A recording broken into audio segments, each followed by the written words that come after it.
For the last couple of years, we've basically just watched the biggest tech giants on the planet spend, literally hundreds of billions of dollars on pure computing power. Oh, yeah. Massive server farms. Right. Massive farms, incredibly complex algorithms. They're all racing to build this ultimate artificial intelligence. But looking at the stack of sources for our deep dive today, there is a massive irony hiding in plain sight. There really is. Because to make these trillion-dollar machines actually work for real businesses, these exact same tech companies are suddenly realizing they have to spend billions on human beings.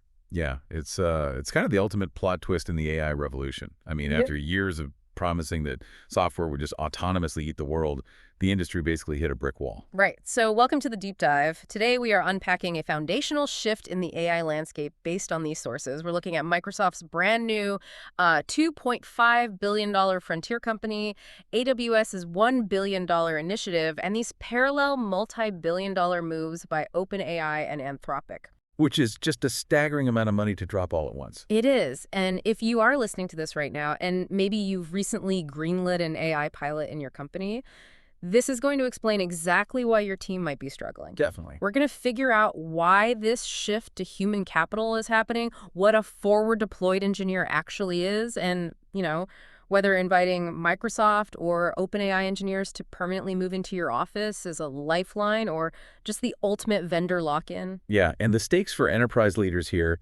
they really could not be higher. But before we can analyze these massive investments, we have to look at that brick wall that enterprise AI just slammed into. The 95% problem. Exactly. The numbers in this MIT project NANDA study from our sources, they tell a very, very sobering story. I saw those numbers and honestly I had to read them twice. Right. Because enterprises have spent roughly $30 to $40 billion on generative AI pilots.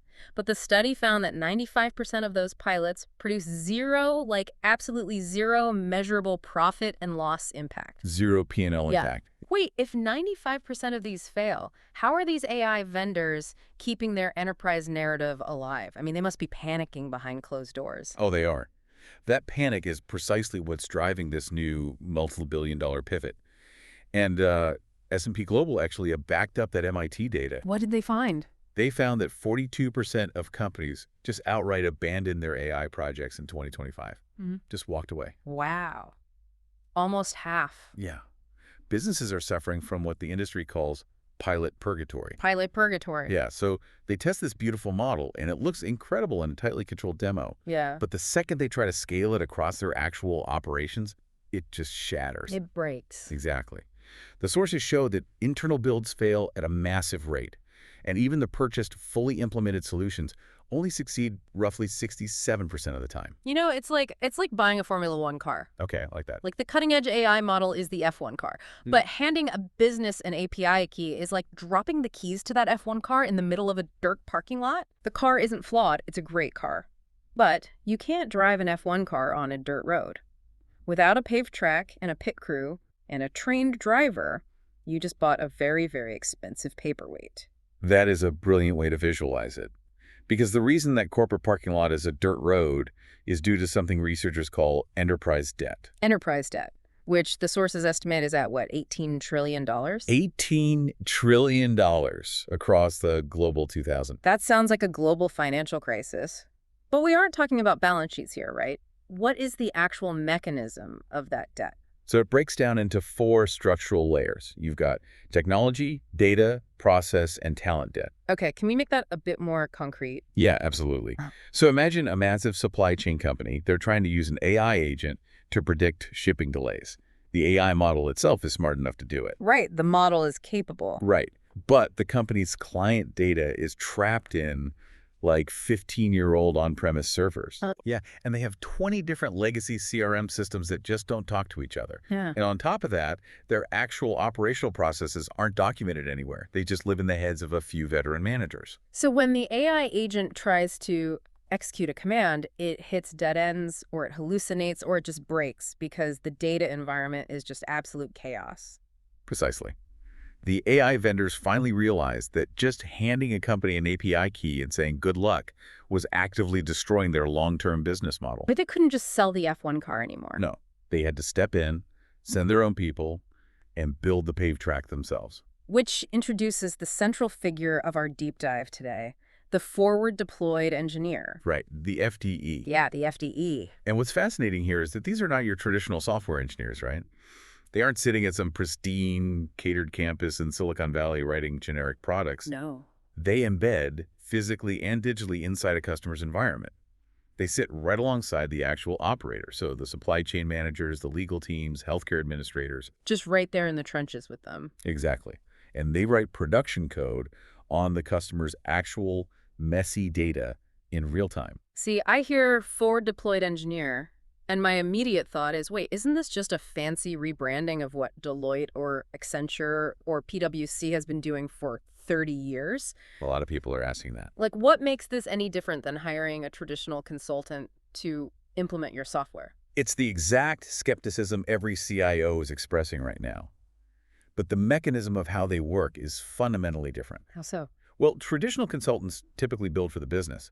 They come in, they give strategic advice, create this elaborate slide deck, configure some off-the-shelf software. Right, and bill you for every hour. Exactly. Their success is largely measured in billable hours. Yeah. And when their contract ends, the deep institutional knowledge often just walks out the door with them. So the FDE model flips that script. It does. And FDE builds with the business.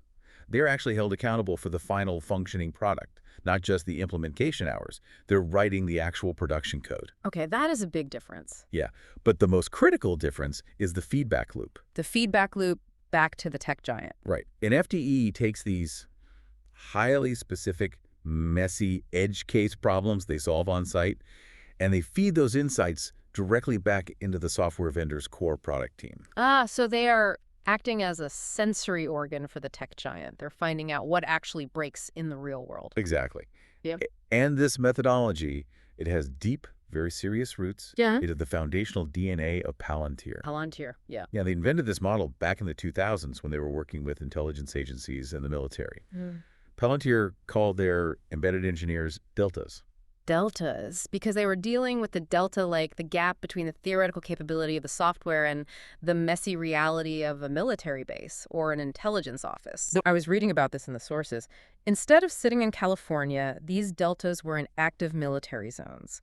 They were writing code in real time to connect completely disparate local databases just to track a specific target. Yeah, they proved that the software has to adapt to the reality of the business, not the other way around. Which is usually how tech companies think, just adapt to our software. Right. A former Palantir engineer in our sources described it as the gravel road to paved highway concept. I love that phrase. It's very visual. Yeah. FDEs go into a client site and quickly build a custom, highly specific, sometimes really messy solution just to get the AI working today. That is the gravel road. It's just doing whatever it takes to make it work. Yeah. Then the core product team back at headquarters analyzes all those successful gravel roads across hundreds of clients, figures out the common patterns, and standardizes them into permanent platform capabilities. They pave the highway. They pave the highway. So if Palantir proved this model is basically the only way to get complex software to work in chaotic environments, it really explains the sheer panic and the check writing we're seeing from the big cloud providers right now. Oh, the scale of the money moving here is wild. Microsoft just dropped $2.5 billion to spin up what they're calling the Frontier Company. It's massive. They are dedicating 6,000 industry and engineering experts to physically embed inside client operations. 6,000 people. Yes. That is a standing army. That's the size of a whole mid-market corporation just dedicated to getting AI to work inside other corporations. And it's being led by Rodrigo Kiedlima, who is a major veteran in enterprise transformation. And what really caught my eye about Microsoft's strategy is that they are explicitly claiming to be model agnostic. Yeah, that's a huge point. They're telling customers, we will help you deploy OpenAI, Anthropic, open source models, or our own Microsoft AI. Just whatever fits your specific task best. Which is wild to me. Why would Microsoft, who is heavily invested in OpenAI, encourage you to use a competitor's model? Because they are trying to protect what they call customer IQ. Customer IQ. Right. Enterprise leaders are terrified of model lock-in. They're terrified that if they put all their proprietary data into one vendor's model, that data will just get sucked into a giant generic training run that eventually benefits their competitors. Which is a valid fear. Totally. So Microsoft is offering this agnostic approach to assure companies that the continuous improvement loop they build, it belongs entirely to the customer. Okay, but here's where it gets really interesting. You look at Microsoft promising to move in, continuously improve things, and basically become your permanent AI roommate. Right. But then you look at Amazon Web Services. AWS just committed $1 billion to their own FDE unit, but their philosophy is entirely different. It's basically the opposite approach. Yeah. AWS is utilizing small elite pods of Mhm. 5 or 6 engineers, and they operate in intense 45-day sprints. 45 days. Yeah. Their explicit stated goal is to get in, fix the plumbing, build the capability, and then make the customer entirely self-sufficient by the end of that sprint. So as a business leader, you have to look at those two strategies and ask yourself which one actually serves you better. AWS wants to hand you the keys after a month and a half. Microsoft wants to build a permanent addition to your house. And it really comes down to your internal talent debt. How do you mean?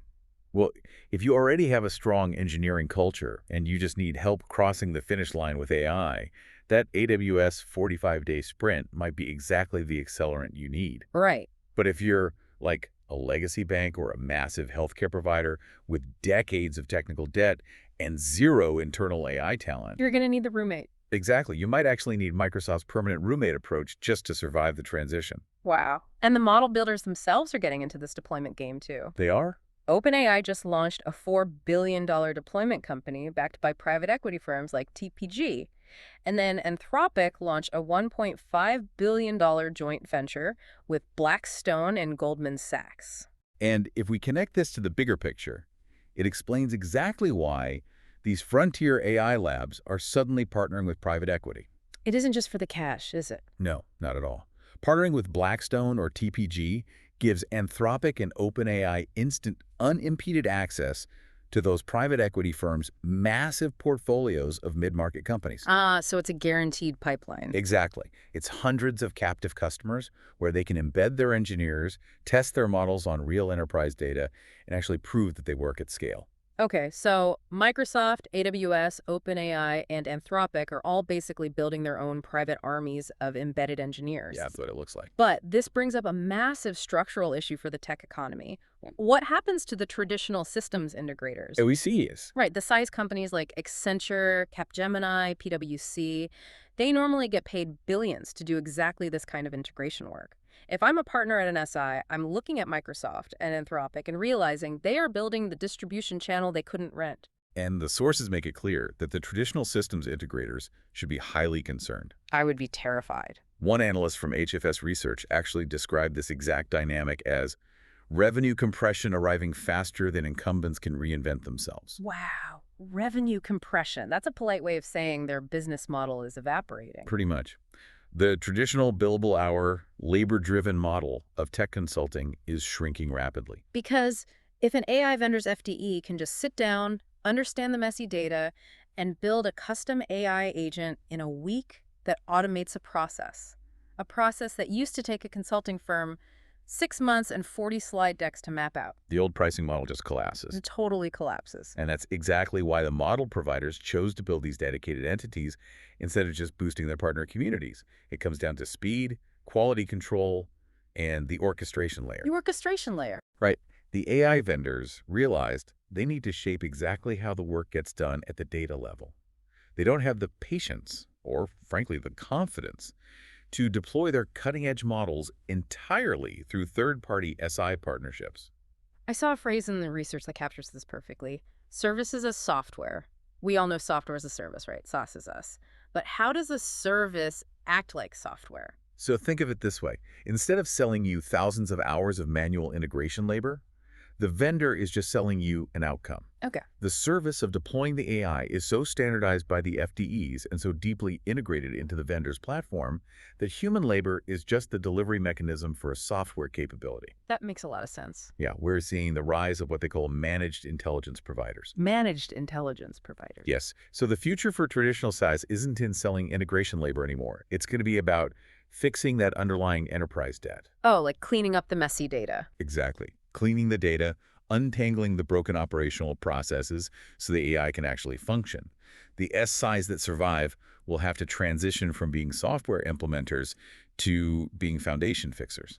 basically prepping the dirt road so someone else can pave it. Yeah, that's a good way to put it. Well, that makes sense for the macro economy, but let's flip this back to the perspective of the company actually buying the AI. Bringing the vendor's own engineers in-house sounds great for solving that 95% pilot failure rate. But if I'm a CIO, I'm looking at this and seeing a massive new risk. You are seeing the ultimate lock-in dilemma. Yes. Gartner analyst Alex Cucaro had a very stark warning in the sources about this exact scenario. His analysis hits right at the core of the danger here. He warned that if the FDE workload doesn't decrease over time, the customer is paying for a dependency, not a capability. Wait, say that again. A dependency, not a capability? Right. If you're paying Microsoft or Anthropic engineers to run your daily operations indefinitely, you haven't actually bought AI. You've just outsourced your core business functions to them at premium rates. Which introduces this fascinating and frankly kind of cynical conflict of interest. Oh, absolutely. Like, are these AI vendors designing enterprise systems that are so complex they deliberately require persistent FDE support to function? It raises a really important question about market incentives, right? Yeah. Because if an AI vendor realizes they can make billions of dollars from the ongoing services and support of their embedded engineers, where is their financial incentive to build a truly autonomous set-it-and-forget-it system? There isn't one. Exactly. The business model naturally influences the software design.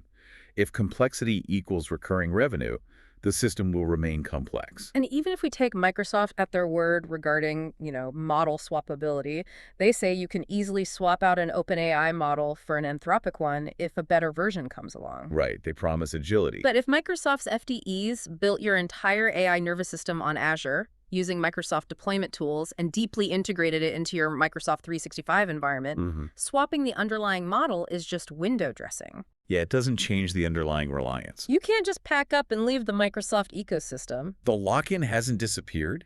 It has simply moved down the stack.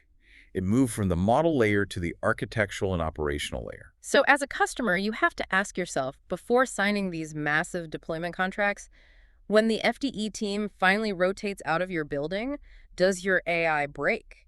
Who actually owns the operational discipline of your company? And we also cannot ignore the intense security and data risks of this model. Oh, right. You are allowing external engineers, even highly vetted ones from Microsoft or OpenAI, deep inside your most sensitive proprietary data streams. Like giving them the keys to the kingdom. Yes. In regulated industries like global finance, defense, or healthcare, giving a vendor's engineer live access to patient records or trading algorithms is a massive compliance hurdle. I can't even imagine the legal paperwork for that. So if we weigh the incredible execution power of FDEs against these very real risks of deep operational lock-in and security, where is enterprise AI actually heading over the next 2 to 5 years? Well, we are seeing a fundamental shift from the seat license economy to the token economy. The token economy. Let's explain the mechanism of that, because it fundamentally changes how businesses budget for software, right? It really does. Yeah. Historically, software was sold per seat.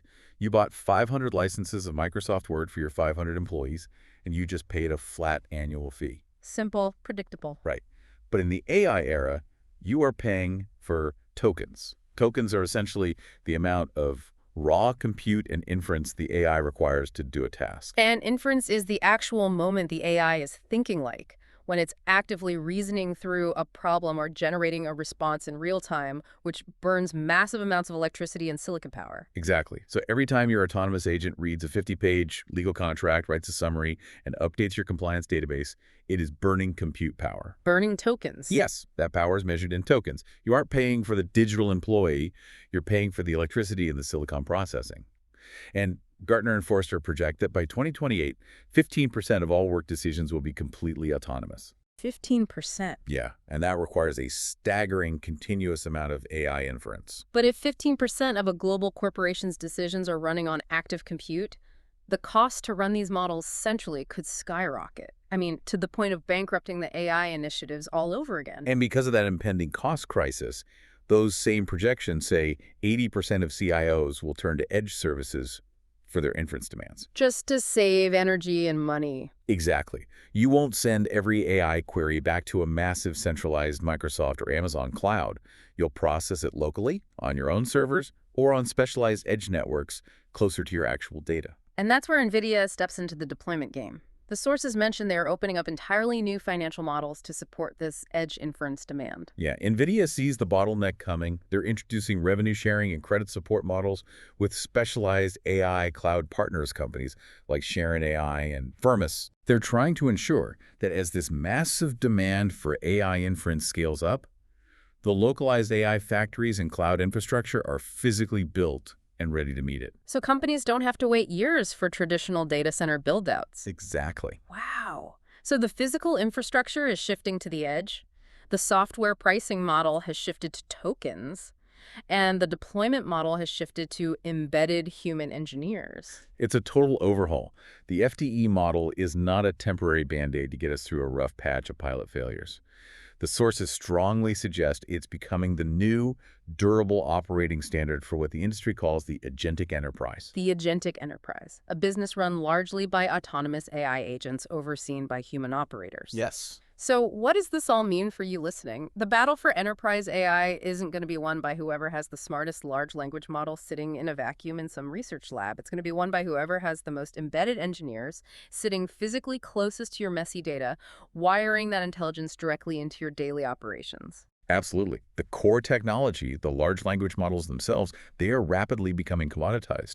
Execution, operational discipline, and proximity to the customer's data, those are the new defensive moats for tech giants. It's a complete paradigm shift.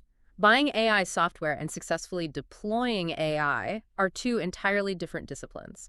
And honestly, the $3.5 billion combined bet by Microsoft and AWS proves that despite all the breathless talk of artificial general intelligence, human expertise is still the ultimate bottleneck in the AI revolution. It is, because it requires human judgment, human context, and human ingenuity to navigate the messy reality of enterprise debt. And AI cannot currently pave its own road. It needs the pit crew. It needs the pit crew. Which leaves us with a provocative thought to end on.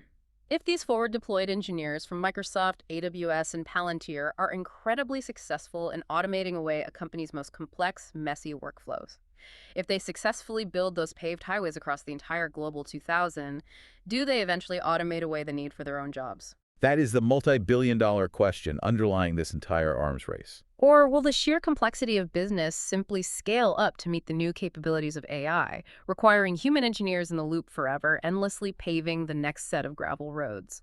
Because at the end of the day, you can buy the fastest Formula One car on the market, but if you don't have the crew to build the track, you aren't going anywhere.